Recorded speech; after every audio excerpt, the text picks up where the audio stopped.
On n'a peut-être pas eu énormément d'excellentes séries cette année, mais on a quand même eu quelques boosts. Salut à tous, ici Reg, et on va parler aujourd'hui des pires séries de l'année, d'après moi. Alors évidemment, les séries qui me saoulent, je les arrête, mais je vais quand même en parler en vidéo, même si j'en ai quand même regardé au bout la majorité. Alors évidemment, quand une série vous saoule, en général, vous arrêtez. Mais des fois, vous êtes con et vous continuez. C'est mon cas, mais il y en a quelques-unes de la liste que j'ai arrêtées parce que c'était plus possible, et on va en parler. Il y aura aussi une section déception, c'est pas des mauvaises séries, mais il y a moyen de faire mieux, vraiment mieux. Ou alors la série auparavant faisait beaucoup mieux et c'est un peu relâché sur la nouvelle saison. Évidemment, c'est une liste subjective, c'est mon avis, vous en avez un différent et je vous conseille de le mettre dans les commentaires. Si je parle d'une série que vous avez adorée dans cette liste, mais que moi j'ai détesté, bah voilà, ça reste mon avis, ça reste le vôtre. Dans l'histoire, c'est vous qui avez gagné, parce que moi j'ai passé un mauvais moment et vous non. Ce n'est pas un classement, mais il y aura la série que j'ai le plus détestée en fin de vidéo, et je vous incite à mettre dans les commentaires votre liste des pires séries de l'année, des séries qui vous ont saoulé. On va commencer tout de suite avec une grosse série Netflix, Jupiter's Legacy, qui a coûté un maximum de pognon, mais on aurait dit une série étudiante tellement c'était moche. C'était horrible, le scénario était pété, c'était vraiment immonde, je maintiens juste ça en tête, que c'était juste horriblement fait, même les barbes et tout, mais foutage de gueule. Ça a coûté cher en plus, ça a coûté cher. Elle a été annulée dans la foulée, tellement les gens se sont rendus compte qu'elle était nulle. Pour moi, c'était du blanchiment d'argent cette série. On va mettre le plus d'argent possible dans cette série, mais non, il n'y aura rien. Blanchiment d'argent, je vois pas d'autre solution, vraiment. Ou alors pour payer moins d'impôts, j'en sais rien, créer des contenus locaux, j'en sais rien, mais c'était mauvais. Il y avait rien de bien derrière, c'était une série de clochards pour le coup. Dommage, parce que Netflix aurait pu avoir une bonne série de super-héros, pourquoi pas, comme ils faisaient à l'époque. Non, non, non, non, non, non, non.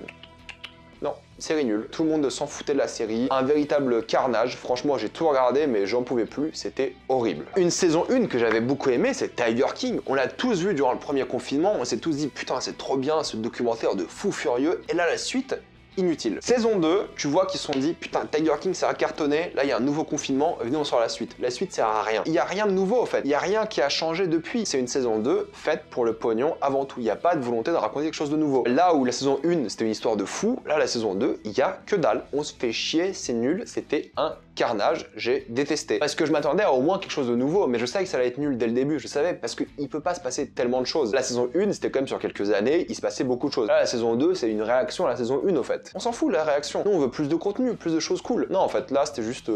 un peu plus parce que ça fait de l'argent. C'est Tiger King, c'est connu maintenant. Non, c'est foutu maintenant, vous l'avez tué cette licence. De toute façon, c'est même pas censé être une licence, c'est juste être une série de documentaires géniale qui n'aurait jamais dû avoir de suite. Point final. C'est là beaucoup d'entre vous l'aiment, mais moi c'est Ragnarok. J'ai détesté. Depuis le début, je déteste cette série. J'ai essayé la saison 2, j'ai fait c'est mieux, d'accord, mais c'est toujours pas bien. Et j'en ai ras-le-bol de cette série, je suis désolé, elle m'intéresse pas du tout quoi. C'est un véritable ennui. Tu te rends compte du potentiel gâché. Vraiment, Ragnarok, il y avait rien à sauver pour moi quoi. Alors oui, il y a un côté très cool, Norvège et tout, c'est plutôt joli à certains moments, d'accord, mais les paysages sont jolis au fait. Tu mets ta caméra en Norvège, peu importe où tu filmes, c'est joli. Mais non, globalement, ce qui est problématique avec cette série, c'est juste que bah c'est pas ouf quoi, c'est juste pas ouf du tout. Peut-être la saison 3 sera meilleure, d'accord, mais j'ai pas envie de regarder, j'ai pas envie de m'infliger ça. Les adolescents, mythologie nordique, c'est mort de chez mort, non merci. On est chez Netflix depuis le début et on va continuer. Behind Her Eyes, tout le monde m'a dit ouais, retournement de situation, plot twist incroyable, truc de fou, tu vas adorer. Rien du tout. Je me suis fait chier pendant 6 heures. Je sais pas si c'était 6 heures, mais ouais, un carnage. Comment je me suis ennuyé. Je me suis rarement autant ennuyé devant une série. Et la fin, on s'en branle. C'est pas ouf du tout. C'est pas bien du tout. C'est vraiment médiocrité absolue. Mais comment tu peux pas t'ennuyer devant ça? Je suis désolé, hein, si vous avez aimé, tant mieux pour vous. Bravo à vous, j'en sais rien, mais moi j'ai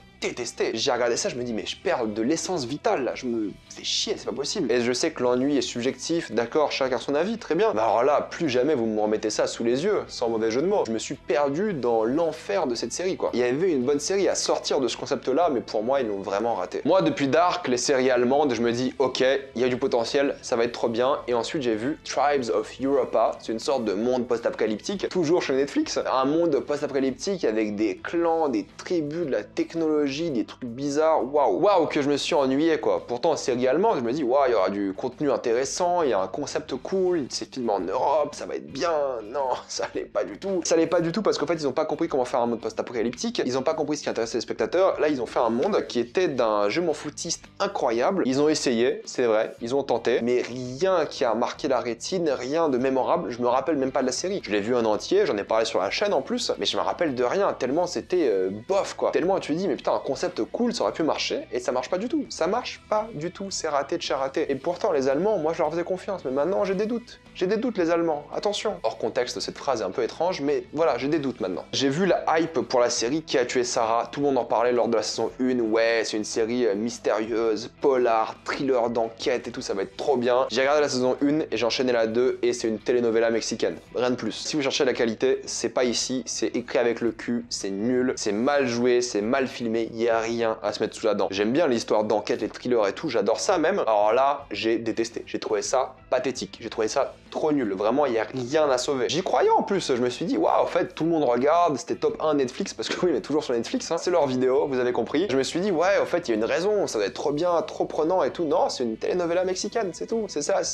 la seule raison, c'est tout. Et c'est même pas une série pour ados, parce qu'il y a que des adultes et c'est fait pour les adultes et c'est un peu violent et des trucs comme ça. Mais non, que dalle, c'est nul. Et croyez-moi que je voulais que ce soit bien parce que j'aime trop ce genre d'histoire, mais alors là, pas du tout. J'aime bien les docu-fictions. Vous savez, c'est un documentaire avec des éléments de fiction à l'intérieur, voilà, il y a un peu de mise en scène et tout. C'est pas que des extraits d'archives, ce qui est cool quand t'as pas d'extraits d'archives justement. C'est-à-dire pour les époques un peu perdues, comme l'Empire romain, les derniers tsars, voilà, des séries que j'ai bien aimées. Mais alors là, j'ai regardé une série qui a éteint toute mon envie de revoir un jour des docu-fictions, c'est Le Royaume Pirate. Le Royaume Pirate, je m'attendais pas à grand chose parce que je sais que c'est dur de filmer sur l'eau, je sais que c'est compliqué et tout, mais alors là, autant rien faire. Je suis désolé, mais autant rien faire, j'ai pas d'autres mots. C'était tellement nul et mal fait, et c'est tellement mal raconté. Là où les derniers tsars, ok, il y a des trucs, c'est limite un porno à certains moments, sans raison, d'accord. Au moins ils essayaient, tu vois, au moins ils essayaient. Mais alors là, ils ont pas essayé. Ils ont pas essayé du tout, ça m'a donné envie de mourir. J'ai jamais vu un truc aussi cheap. Fallait pas la faire, t'as pas les moyens, tu fais un documentaire, tu dessines. C'est mieux que faire ce qu'ils ont fait là, je vous jure. Non, j'ai détesté, c'est horrible. Si vous voulez voir une série de clochards, pour le coup, cette vidéo est faite pour vous. Mais surtout cette série-là, parce que là, c'est une catastrophe. Toujours chez Netflix, on va passer du côté de Yasuke, série d'animation. Au début, je me suis dit, oh, l'animation est trop jolie, j'aime trop. Mais alors l'histoire, que je me suis ennuyé, c'est horrible. L'histoire de fantasy et tout, je me suis tellement fait chier, je suis désolé. Il y a pas beaucoup d'épisodes, mais j'étais pas du tout happé et dans le concept et dans l'histoire, j'ai rien compris. C'est pas que j'ai rien compris, j'ai même pas voulu comprendre. J'étais tellement pas investi dans l'histoire que je me suis dit mais pourquoi je m'inflige ça quoi? Pourquoi est-ce que je souffre en regardant ça et j'ai pas pu? Vraiment, j'ai trouvé ça trop mauvais. Dommage parce que c'est joli hein. Alors l'histoire en soi, mais putain, j'ai jamais entendu personne dire qu'ils aimaient bien cette série et personne en a parlé et moi j'ai regardé comme un con et au fait non, c'est nul. C'est dommage parce que j'aime bien la musique, j'aime bien les designs, j'aime bien les acteurs, mais alors l'histoire m'a tellement perdu, moi, c'est tellement pas fait pour moi, c'est dommage. Je suis sûr, il y a plein de gens qui ont adoré, mais alors là, moi, pas du tout. Et si on reste dans l'animation, et chez Netflix, c'est le sang de Zeus. Moi, je voulais trop une série sur la mythologie et tout, trop bien, tu vois, trop cool. Mais série d'animation, encore mieux. Là, pas terrible du tout. Vraiment, l'histoire m'a pas intéressé, ce qui est dommage parce que j'adore la mythologie grecque comme beaucoup de personnes. Mais alors, ce qu'ils ont fait avec, je trouve que l'animation était assez cheap. Mais surtout qu'en fait, je sais pas comment ils ont rendu chiante une histoire sur la mythologie grecque, quoi. Je sais pas, mais ils l'ont fait. Ils l'ont fait, ça m'a saoulé. C'est marrant parce que celle-ci, je l'ai mis dans mon top en même temps. Mais au fait, cette série a eu deux parties. La deuxième partie était cool, mais la première partie était mauvaise. C'était Lucifer. Vraiment cheap, vraiment mal foutu. Tu vois qu'ils ont juste rallongé pour avoir plein d'épisodes. Pourtant, encore une fois, je vous ai dit, j'aime bien un peu le concept de Lucifer, j'aime bien quelques épisodes, j'aime bien certains trucs. Et la série, c'est plutôt bien fini d'après moi. Mais alors là, la saison juste avant, heureusement qu'ils ont sorti la fin pour rattraper le coup, quoi, parce que c'était horrible. Vraiment, je me suis ennuyé, c'était terrible, quel gâchis, quoi. C'est retombé dans les travers de la toute première saison à l'époque, quoi. Ils avaient pas de budget, ils faisaient n'importe quoi. Et c'est exactement ce qu'on a eu. On a eu du n'importe quoi. Et c'est dommage, c'est vraiment dommage, mais ça mérite clairement cette place ici, il y a aucun doute. Une série qui a été coupée en deux parties, c'est La Casa de Papel aussi. Première partie, j'ai vraiment pas aimé. Deuxième partie, dans mon top. Pour le coup, la première partie était horrible. Je trouve vraiment qu'ils avaient plus aucune idée. Ils se sont vraiment rattrapés avec la deuxième partie qui est sortie là récemment. Et la première partie de la saison 5 là, quel enfer quoi. Quel ennui, quelle saison de trop. C'était un carnage d'après moi et c'était horrible. Et il y avait rien à sauver quoi. Vraiment, c'était un véritable calvaire et je ne peux pas la recommander quoi. C'était vraiment un mauvais moment de A à Z, mais heureusement que ça s'est rattrapé par la suite. Avant de vous annoncer la série que j'ai le plus détestée, on va parler de quelques mentions déshonorables. Pour le coup, non pas honorables. C'est Sex Education qui a beaucoup baissé en qualité je trouve et j'ai envie que la série se retrouve. Je dis pas qu'elle est mauvaise ou quoi que ce soit, mais je trouve qu'elle s'est un peu perdue et j'ai envie qu'elle se retrouve, voilà, qu'elle nous redonne un peu plus d'intérêt à la regarder et à continuer jusqu'à la saison 4. J'espère que ce sera la dernière pour le coup, mais là la saison 3 c'est vrai qu'elle m'a laissé un goût assez amer et j'espère qu'ils vont s'améliorer. Cowboy Bebop j'ai pas détesté mais c'est vrai que bon évidemment comparé à l'animé il y a aucune comparaison possible. L'animé a des années-lumière devant, mais c'était pas mauvais, mais c'est juste que ça a été annulé dans la foulée parce que c'était pas bien non plus quoi. Ils ont essayé hein et c'était pas un carnage mais c'était pas bien non plus quoi. Vraiment c'est dommage parce qu'ils auraient pu faire quelque chose de bien mais ils ont raté, ils ont pas trop compris l'essence de Cowboy Bebop et ils ont aussi quelques épisodes assez mauvais quand même. How to Sell Drugs Online Fast, j'avais vraiment apprécié les 2 premières saisons, alors la troisième, aucun intérêt. Il me semble que c'était la dernière, mais ils ont perdu tout ce que j'aimais dans la série, je sais même plus comment elle se finit. Les 2 premières, j'avais vraiment kiffé, bon moment, alors là, la troisième, un enfer pour moi. Un enfer. Dommage parce que j'aimais beaucoup cette série, mais bon, encore une fois, c'est pas horrible, c'est juste que comparé aux 2 premières, c'est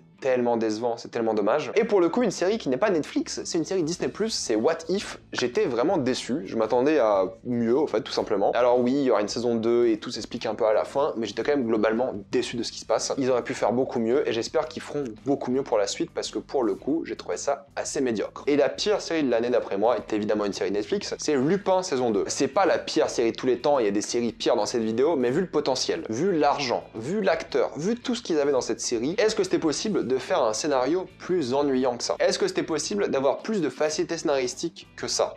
Je ne crois pas. Alors que j'ai bien aimé la partie 1, je ne crois pas que c'était possible de faire pire avec les moyens en question. Il y avait tout pour réussir, vraiment, mais en fait, ils ont fait n'importe quoi. Trop de facilité, trop de raccourcis, trop de trucs qui allaient pas, et ultra décevant d'après moi, et c'est pour ça que c'est la pire série de l'année. Non pas en termes de qualité pure et dure, mais juste potentiel gâché, c'est un vrai désastre, et c'est dommage. Mettez-moi dans les commentaires la série que vous avez le plus détestée cette année. Comme d'habitude, pensez à vous abonner à la chaîne pour plus de vidéos, mettez un j'aime et partagez cette vidéo, ça aide beaucoup la chaîne. Si vous aimez la chaîne, pensez à la soutenir en devenant un membre au soutien. Suivez-moi sur tous mes réseaux sociaux et je vous dis à la prochaine fois. Salut à tous.